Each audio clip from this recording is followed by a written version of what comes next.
Hey, girls, hope you're all doing well. Bringing you another market outlook for the week ahead. We're going to be running through a forecast of events fundamentally and then heading over to the charts to see what the technicals hold for the week ahead to see what opportunities we can get.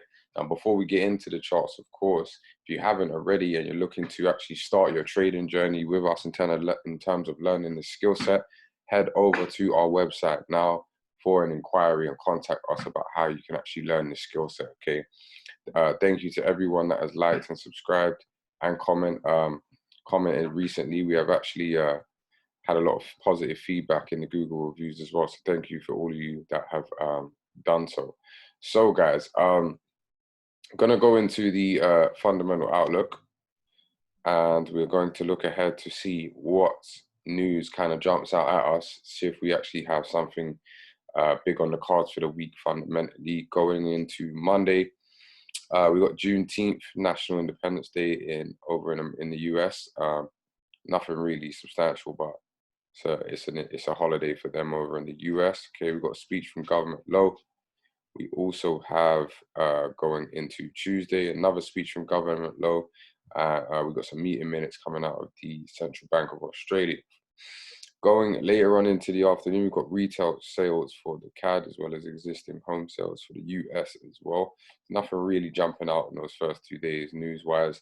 Wednesday, got inflation rate data coming for the pound. So obviously with inflation being at 40-year highs and stuff like that, each scheduled data release is very, very important for us to be in tune with, okay? Just to see how the central banks are actually coping with trying to actually get inflation lower. So we got that. We got one for the CAD as well.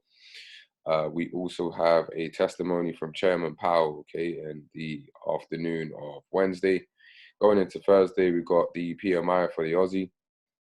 We also have PMI for Germany and PMI for the Euro as well, and PMI for the pound also.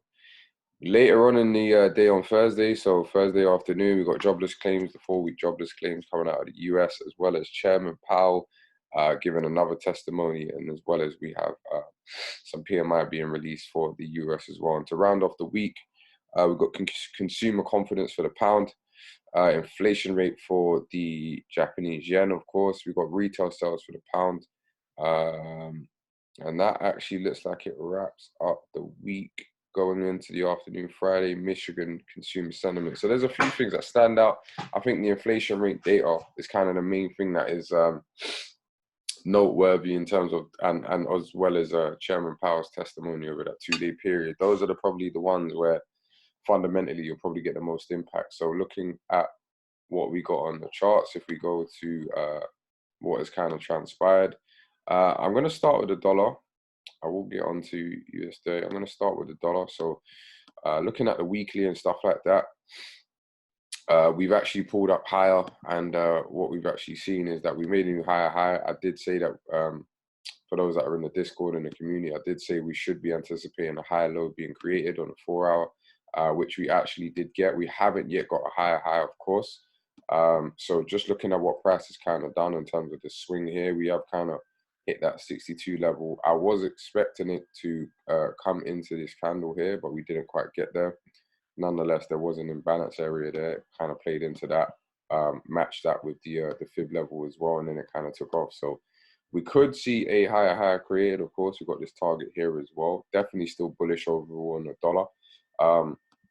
Just looking at what we can see from where price is currently at, one thing I did notice is that we have a session candle here where we have kind of played into on the Friday, and then we kind of bounced back down. There wasn't a lot of volume to the downside, but nonetheless, we have played out of the area. So whether or not we want to potentially come lower one more time before going upwards, that kind of remains to be seen. But overall, the 4-hour swing is looking likely that it could potentially continue rising. We've got this candle here as well that I'll be monitoring as the markets open.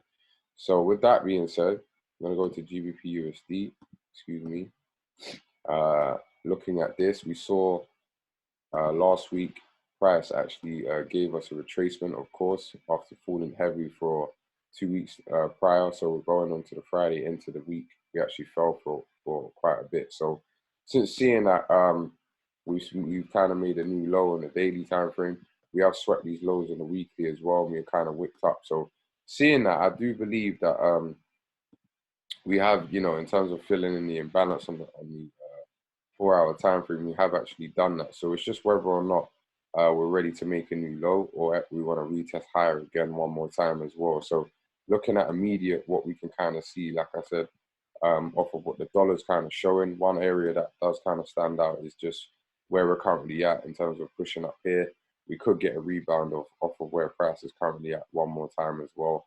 And then going on to the smaller time frame, what I kind of realized, we've got New York session here where we played down. So we may actually pull up to at least that level, and then we could potentially get a sell-off from there as well. So going to monitor the charts as and when they open and come around to the London session tomorrow morning, and then monitor that. So final chart for you guys is on US30. And again, so what we can kind of see is that we fell pretty heavy.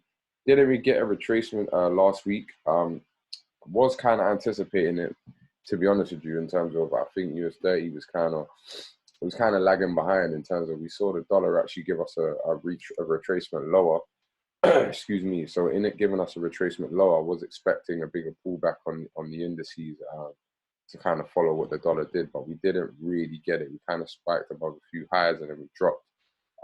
But with that being said, like looking at the daily picture, I do think potentially we are in line to actually, you know, target some of this imbalance as well. We are yet to see that obviously happen as of yet, but I do believe we can actually get a retracement of some sort. So whether or not we, after making a new low, we kind of pull higher, we do have some liquidity here, of course. I'd first like to see how we look when we pull up into this 4-hour swing. Whether or not we're going to make a bigger, you know, daily time frame swing, we'd have to kind of see this area and validate it first. But just looking at what price is kind of done based off of last week's price action, making a new low, we have actually taken out a weekly low as well, just below here. We kind of took that out. So I'm just wondering whether or not we are trying to fill in some of these imbalances that have been left before heading lower. So gonna actually obviously let things materialize starting the week. Don't normally trade Mondays, kind of let things materialize, but I've got an alert set for these for if we do get a rise above this area, I'm going to pull back up to kind of see if we can get that continuation. But as of yet, nothing really showing that's concrete in terms of immediate setups. We just got to kind of see how it's looking when the market is opened, of course. So yeah, that's a wrap, guys. For those that are in the Discord, all of these setups will be posted, as well as other ones that haven't yet gone through, of course. If you'd like access and premium access to the Discord, again, head over to the website in order to make an inquiry. Okay, the subscription is only £25 a month. So get on board and get involved with the community. We'd love to have you. Thank you, guys. Of course, again, please like and subscribe if you found this video useful. And we will be gearing up for a new trading, what's it called? A new trading week. So pretty excited, guys. Money day. Thank you for everyone joining. Appreciate you.